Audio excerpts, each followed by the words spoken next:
Walt asked the question, what do you do with the difficult emotion? And it's such an important question because in our lives we often encounter very difficult emotions. We're angry, or we're envious, or we're sad, or we're uncertain, we're anxious, we're wanting something to happen that's not happening, so therefore there's frustration.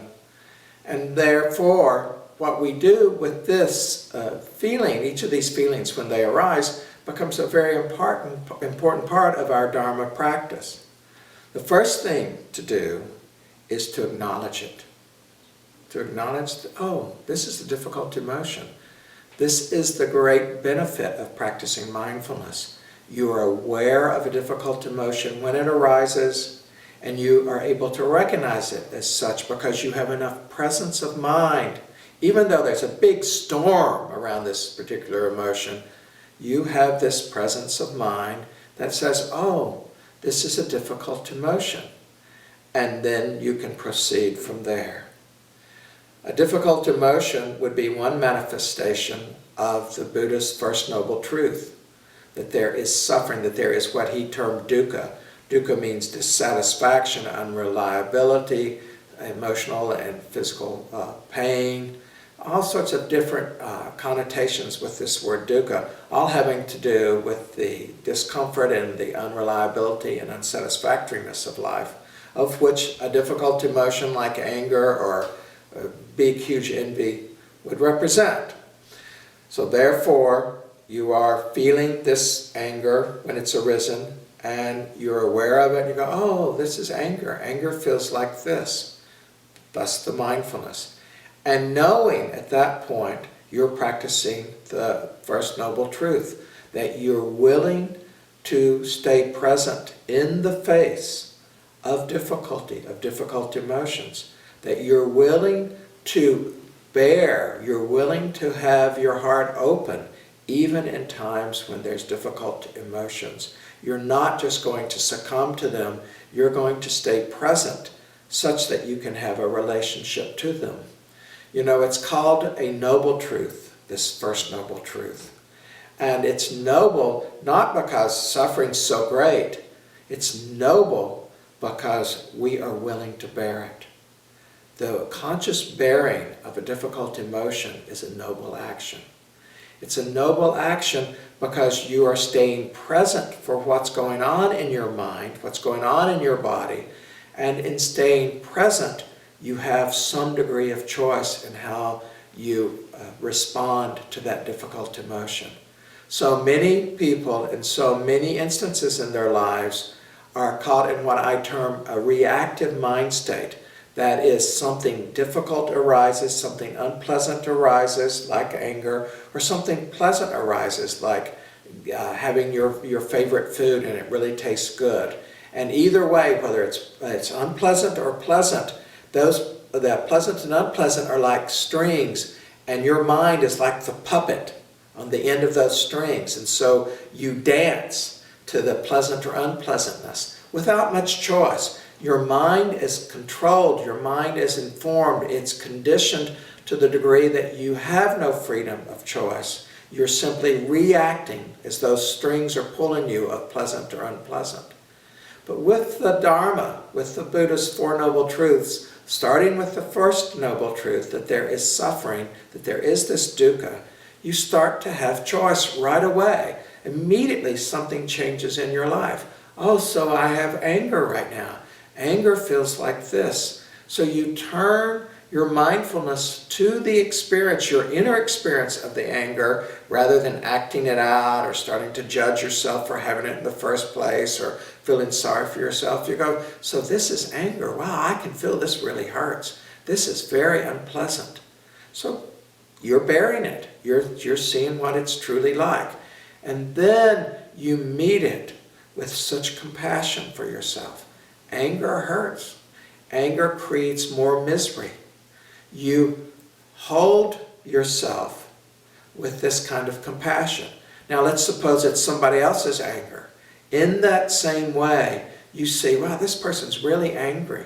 They're acting it out towards me, but it's really not towards me, it's impersonal. It's anger that's in them. And again, you see the suffering in it and you hold it in compassion for them. When it's your own anger, there's so much more you can do, because in addition to being compassionate towards yourself, you can ground yourself in body awareness. You can feel that anger as a wave passing through you. You can feel it as pulsation or vibration. You can see where it's manifesting in the body.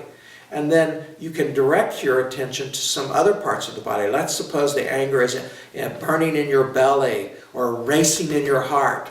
You direct the attention to the feet or to the hands or to a breath, so that you don't keep feeding the anger by paying more attention to it in this way of contracting into it.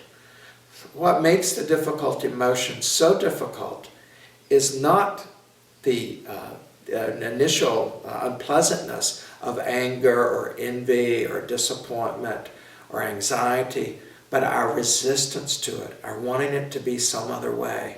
And therefore we create a whole second level of discomfort, a whole second level of suffering around one of these difficult emotions. The Buddha referred to it as shooting yourself with a second arrow. And indeed, that is true. So you've gotten angry about something, and maybe it's really justified that you're angry. And then, instead of going, oh, so I've got this anger, and oh, look how it's affected me, you go, and this isn't fair, and this isn't right, and this shouldn't be this way. This huge resistance builds in your mind. And that resistance contracts all of your attention into the anger. So you had a certain degree of difficulty, of discomfort, of suffering around the initial feeling of the anger. But now you have multiplied it by all of that resistance, all of that indignation, and made it much worse for yourself.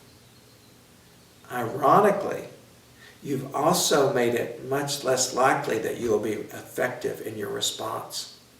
So the anger, when it takes possession of you, we refer to it as when you take birth in your anger. I'm now an angry person and I'm justified in it. That narrows your scope of awareness. It makes you less likely to think clearly. It separates you from your intuition, which is there in your body. And when you're caught in your anger, you're shut out from other parts of your body, and you can't really feel intuitively what's the right way to respond. And also, when there's this contraction into, this clinging to, this identifying with the difficult emotion, you are so inclined to act from your impulses. You have an impulse to say something hateful or to do something that you will later regret, and it seems so real, so justified in that moment, so that not only have you created the suffering from the second arrow, now you create an additional act through speaking or action that will create even more suffering, and you're in what we term the samsaric wheel of suffering. And this can go on and on. The alternative, back to the mindfulness, back to the compassion, back to dropping into your body, feeling the anger in the body or whatever difficult emotion, finding other parts of the body, grounding the body in earth, letting earth support you, finding your breath, and reminding yourself that this is just a temporary mind state, this anger, and that it too will pass. And you can watch that it's always changing, that the anger is sometimes larger and sometimes less large. It's coming in these waves or these pulsations, as I described earlier, and you can see that it even moves where in the body that it manifests. You can watch the mind state of the anger. Is the mind racing? Is the mind having a lot of image? Is there some inner dialogue? And you start to see it as a phenomena that's arising due to these impersonal conditions. Whoa, when I get caught in a storm of anger, it's like getting caught in a rainstorm. I get wet. But I don't identify with that rainstorm and say, oh, I'm now a rainstorm when I get wet. So when you get wet with anger, you can just say, I'm now wet with anger. You don't have to identify with it. And just as you know to get in out of the rain, or to protect yourself when you're in the rain, so you learn to get out of the anger or to protect yourself while the anger is going. And one last thing, being amused with yourself. making a joke about your anger, seeing some way that if this was a romantic comedy and you were angry, the audience would be loving it and identifying with you. Anything that breaks the seeming solidity of it is so helpful.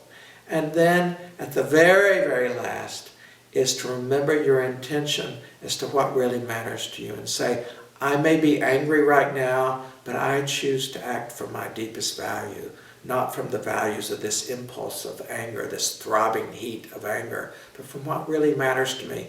I am going to act as the person that I truly am, not the distortion of this field of anger. I wish you all good search and exploration around your difficult emotions.